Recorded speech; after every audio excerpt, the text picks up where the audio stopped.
argument, and one of the arguments being made is that Vizag steel plant is a sick unit. I beg to differ, madam. I'd like to place some of the stats on record, where it is between 2000 and 2015, the turnover has been 1.4 lakh crores and profits after taxes of 12,600 crores. And for 13 consecutive years, it exceeded 100% capacity utilization.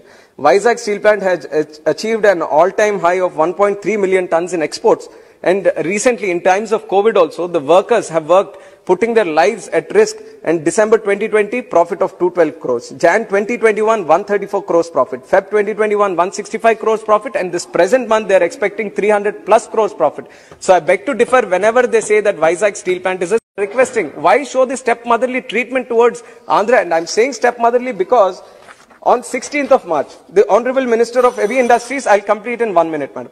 Heavy Industries and Public Enterprises says on the floor of the House that those PSUs which can be revived will be revived. This is a statement from the central government. And where is it applicable? Only in Gujarat, madam. GSPC, which has been a sick unit, ONGC acquired 80% of Gujarat State Petroleum Corporation for nearly 8,000 crores. ONGC even pays 1,300 crores. So this attitude is being shown to PSUs in Gujarat. Why not to the plants in Vizag? Why this stepmotherly treatment? The central government talks about one nation, one election, one nation, one ration, and so many things which should be in one nation, one constitution.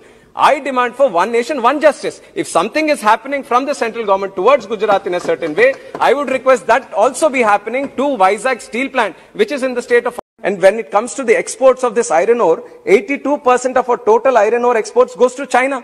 We are blocking apps from China. We are trying to see that made in India be boosted. Now 80% of iron ore is going to China, and China accounts for all the global steel output. When you have such good functioning steel plants within the country, why don't you give the existing iron ore to them and help them, which is under your own unit? But the second argument, where taxpayers' money is being used, I'd like to present my case here also. Since the inception of the Vizag steel plant, the contribution from the central government to the plant has been 4,900 crores in terms of equity and 1,300 crores in terms of restructuring package. So the total amount given is 6,200 crores. But what has the Vizag steel plant paid back to the central government? It is up to the tune of 43,000 crores. It is 5 times more than what the central government has donated, has given to the Vizag steel plant. So 43,000 crores in terms of taxes and dividends has been... Thank you, sir. First question, supplementary. Thank you, sir. I've asked a very detailed question to the Home Ministry, sir, considering the implementation of the AP Reorganization Act. And I was equally expecting a detailed answer regarding this. But what I see here, sir, is a very insulting and irresponsible answer from the Home Ministry, sir.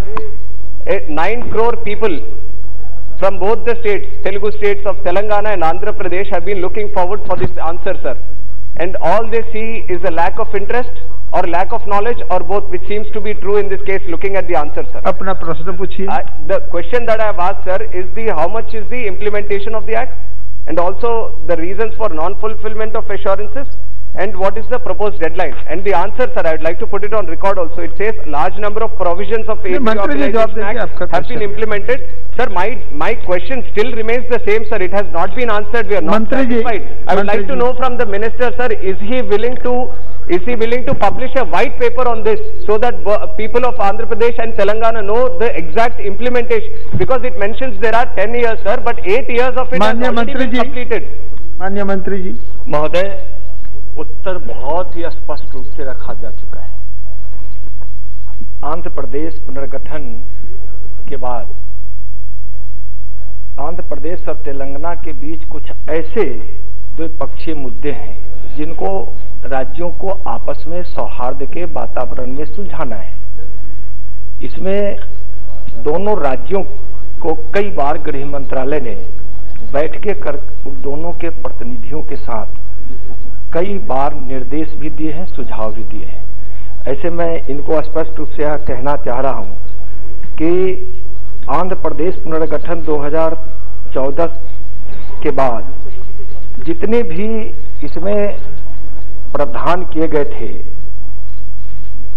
2014 में आंध्र प्रदेश और तेलंगाना राज्यों के बीच समग्र विकास के लिए कई provision भी अलग अलग, सर, प्रोविजन इसमें किए गए हैं, और एक नहीं है, बहुत सारे प्रोविजन।